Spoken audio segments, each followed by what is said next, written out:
Greetings everyone, my name is Raziel and today we're looking at Arkhan Land. Land used to be a very strong battle pass warlord in the past, but has gotten nerfed since. His main gimmick is that he can create any vehicle in the game regardless of faction, and nowadays a lot of factions have a lot of good vehicles. Therefore, his ability has a very solid chance to give you something of value. That is why today we are playing as Land with a focus on vehicle synergy. And what better way to do so than a Mechanicum mission deck? I know some of you are probably tired of seeing this thing over and over, but it is basically the best and easiest piece of vehicle support you can build around. In case you aren't familiar, the Mechanicum mission requires you to make 8 attacks with a vehicle, any vehicle for that matter, and rewards you with a card that fills your hand with random Mechanicum vehicles and massively reduces their cost. This obviously has further synergy with Land's passive ability to refill energy, which can often lead to you being able to essentially drop the entire reward at once if you choose to do so.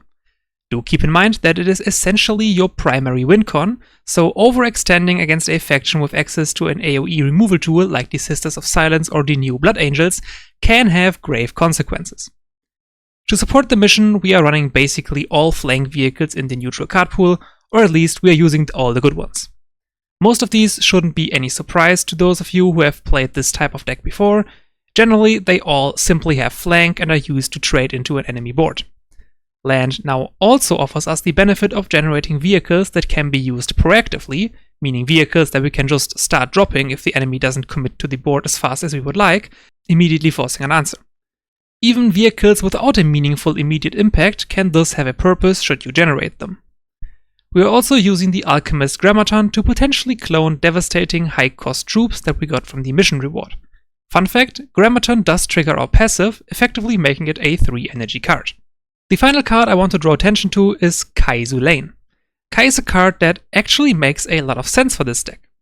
You see, when simply playing a vehicle on curve, Arkhan Land will refill 1 energy, which we sometimes have no good way of using. Kaizu Lane offers us a means to convert the occasional leftover point of energy into a potential high-value tactic. Obviously, this is by no means a necessary inclusion for the deck, and Kai does rotate in approximately 1 month, but I just thought that he was too neat to not include for this video. That concludes the quick breakdown of the deck. If you would like to read a deeper analysis, feel free to check out the deck paste in the description. Also, feel free to join the Discord server. Link is in the description as well. That was it from me. Enjoy the games.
supposed to end like...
Only fuels my...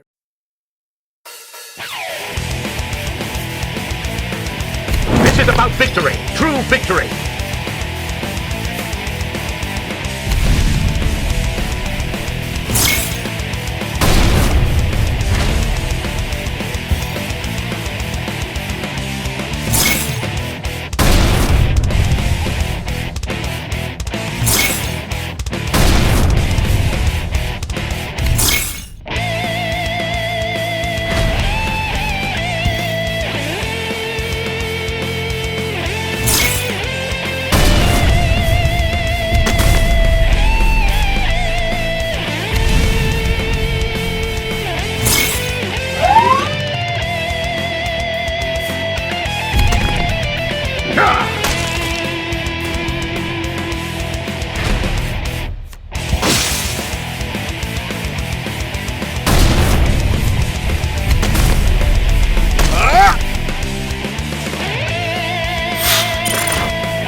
never expects what's hidden in plain sight.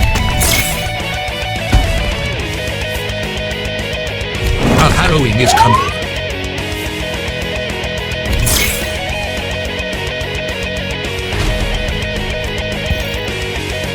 Fall back! The mission is done!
Your spirit will soon boil away to oblivion in the sea of souls.